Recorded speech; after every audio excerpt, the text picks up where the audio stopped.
Hi guys, how you doing? My name is Joe Valdez. I'm going to do a little tutorial on some chicken fingers. Now, chicken fingers are kind of near and dear to my heart. You know, I've worked in quite a few corporate restaurants that like to do them certain different ways. I've worked in a few other places where I get to bring some ideas to the table. So there's about a million different ways you can do them. Very rare do we actually cook these here in my house, but I just want to share with you guys, especially if you got some kiddos at home and you want to make them nice fresh chicken fingers rather than pulling anything out of the freezer. So let's get started. Alright guys, so I'm going to go ahead and get started on our chicken fingers. What we're going to do first is we're going to make our flour. Okay, and it's going to be a nice seasoned flour. We have a little bit of cayenne, some paprika, some panko breadcrumbs. I'm going to get started with some all-purpose flour. Okay, I'm just going to coat the bottom of this pan just a little bit. I don't need too much in here. That looks about right to me. Okay, got some panko breadcrumbs. Okay, those are actually a little thick, but they'll still do the job just fine. Okay, I also like some cornstarch. It really helps in the crisping process, and it really assures that the chicken is nice and coated. Okay, and this is a very simple breaded chicken finger recipe. There's no double dredging or anything like that, so I hope this is easy enough for everybody to follow. I am going to season with some salt. Okay, just some nice kosher salt. Okay, that was probably about 2 tablespoons, quite a bit. Then we have some fresh cracked pepper we're going to put in.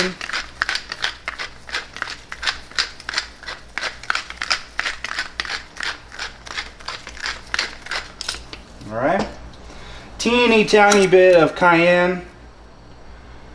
Okay, number 1, it helps with color. Number 2, I just like a little tiny bite with that. Okay, then we have some Spanish style paprika. I'm going to do a little more of this, again helping with the color.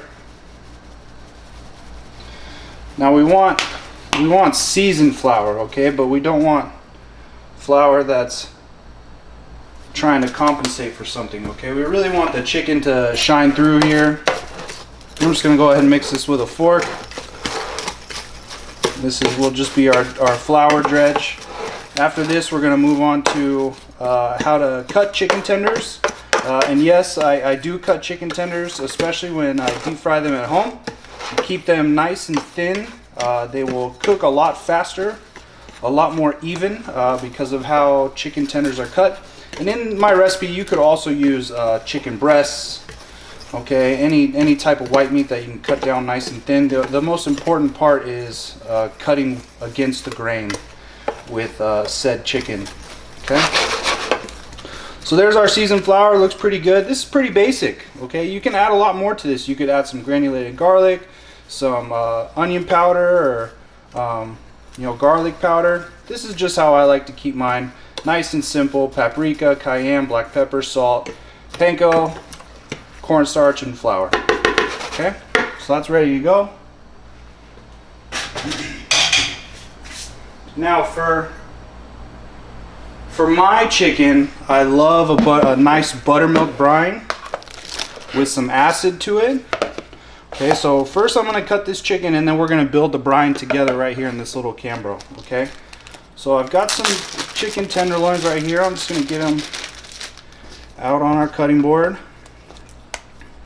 And I bought a whole pack of these, and I've actually made 2 brines out of it, and I think the whole pack cost me about $12. So, you know, making this stretch is always nice. I just like to clean these up a little bit, get some of this it's not necessarily silver skin, but it's just left over from where it was pulled. You don't want to chew on those, that little cartilage right there.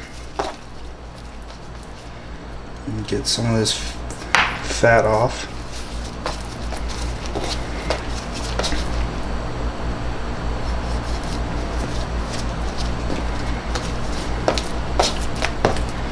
Now again, you know, this recipe is pretty helpful if you've got those kiddos at home. You can leave this chicken brined for maybe 5 days or so. Nothing really happens to it. It doesn't dry out. In fact, it might just create more flavor. Okay, so like I always try to brine ours at least 24 hours. Okay, so now that I've got those cleaned up, I'm going to show you guys what I mean when we're talking about against the grain. Okay, and this one will be our examples. So if you guys can see inside there, there's a center line, okay, and these actually pull away from each other, so they kind of go like this. And what we're essentially looking at is two different breasts from one side of the bird, okay, and the way that they're shaped and the way that these grains move is the way you want to cut it. Okay, so you see how this one kind of moves away from me this way? We're actually going to cut this one upside down. Okay, those left-handed ones, we're going to cut upside down because those grains are going this way. This one, they're going perfectly. Okay, so I have about two more I can show you the grain, but essentially I'm just going to make a nice bias cut right there and come through.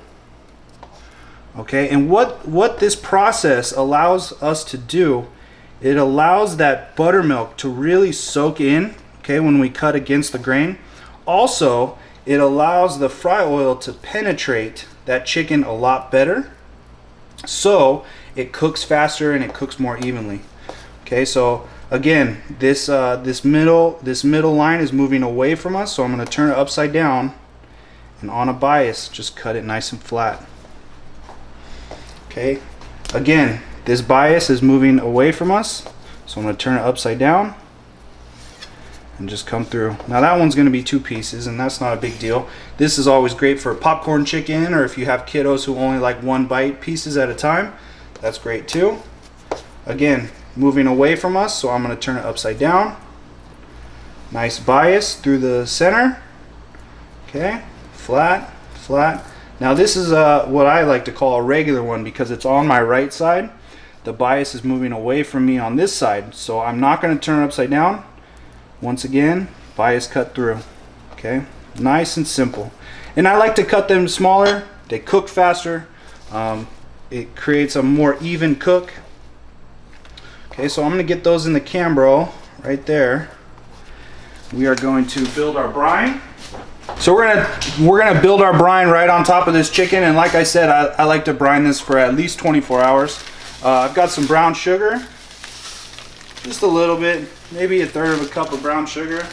Got some julienne onions. Now these aren't going to be fried, but they add a lot of flavor to this brine. I'm gonna go ahead and put those in as well. Maybe about a teaspoon of garlic for this amount. Just some chopped garlic, again, more flavor. And then I tend to use whatever hot sauce we have little of in my kitchen. I just like to get some hot sauce and try to use up some old bottles. Now again, you do not have to put hot sauce in your chicken, especially if you're going to be doing it for some youngsters. Okay, I just find that it adds a little bit of flavor. Okay, and then I have some jardiniere here. I'm actually going to use this oil just a little bit in here. Add some acidity. Okay, tiny bit. And then essentially, gonna salt and pepper this brine. Again, we have seasoned flour, but you want to ensure that all of that flavor is imparted into the chicken tenders as well. So a little pepper, little salt. Okay, and essentially all I'm gonna do is fill the brim with buttermilk.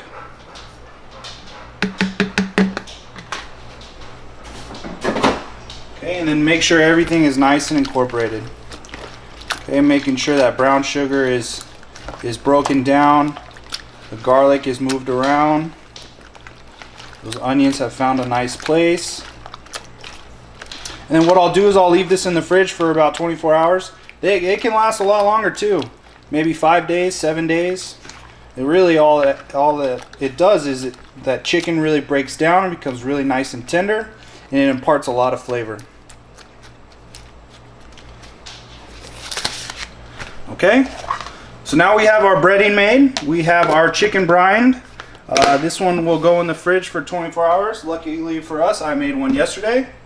Okay, and we'll be moving on to frying next. Alright guys, so I've got my big cast iron skillet. There's probably about ½ an inch of oil all the way up. I've brought it up to a smoke, and I didn't mean to do that, so I turned it down. It's on a low. Now once I start adding this chicken in, the temperature is going to drop dramatically, so I just got to keep an eye on my fire, keep adjusting.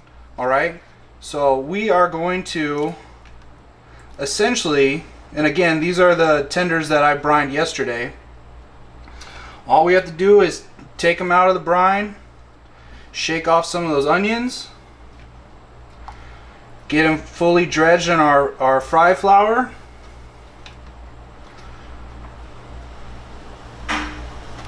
and I don't want to do all this chicken at one time because it will drop the temperature of the oil far too much, and in fact they'll actually steam rather than crisp up. So I think this is about the amount I want to do right now. Just make sure that they're all fully coated.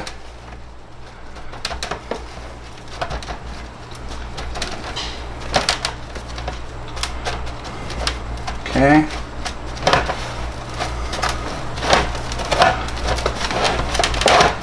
Looking pretty good. Now, like I said, I've been keeping an eye on my cast iron, and I can't say this enough about safety with whenever you're frying anything over your stovetop. If something does happen to ever catch on fire, please do not put water on it, okay? Try to either take away all the oxygen with a towel, okay? Or if you really have to resort to, try to suffocate it with salt, okay? I wouldn't recommend that because it's a big waste of salt. Just always be careful and mindful of what you're doing whenever you have hot oil going on. Okay, so what I like to do to make sure this is nice and hot is just take a little bit of the flour, and I hear that sizzle. Okay, that way I know it's ready. Okay, so I'm just gonna go ahead and drop these one by one, nice and easy, and I'm gonna lay them away from me. Okay, and we're gonna ensure that we fry both sides, so don't worry that it's not fully submerged at the moment. And like I said, that temperature of the oil is going to drop, so I'm actually going to turn it up just a little bit. Lay it away from you. Okay, that way if it accidentally slips out of your hand, it doesn't come back at you and you splash yourself with hot oil.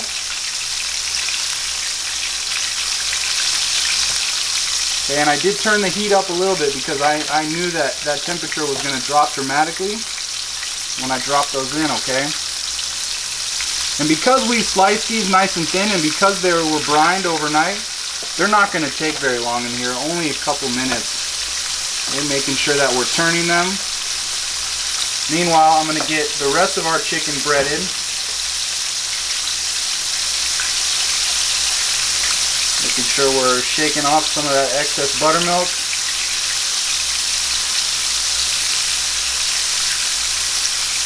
And especially the little skinny pieces, they're not going to take long at all. And with that cornstarch in there, you see how nice and firm those are? That just creates that extra layer of crispiness that we really enjoy with our chicken fingers, right? Alright, so I'm going to take my fish spatula. I'm going to give these a nice little turn. Carefully.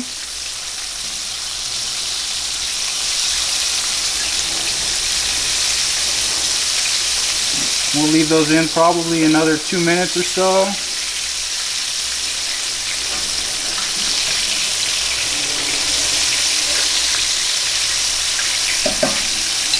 Okay. Meanwhile, with this hand, I'm going to finish my dredging. And again, it's work in batches, okay? Rather than trying to get everything done at once, I'm going to work in batches. And right now, this is just 2 small batches. Okay, if you were hosting Super Bowl or a football party, you might be doing this for a little while.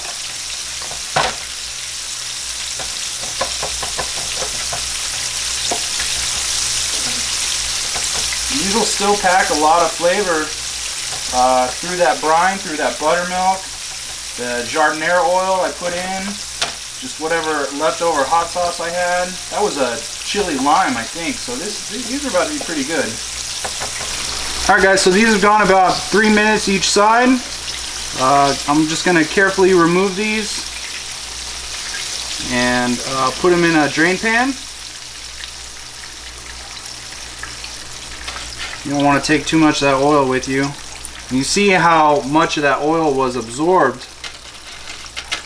Now if you're going to be working in a couple more batches, you might have to actually add some oil back to this. In that case, you have to let it come back up to temperature. Most people fry items in hot oil at 350 degrees.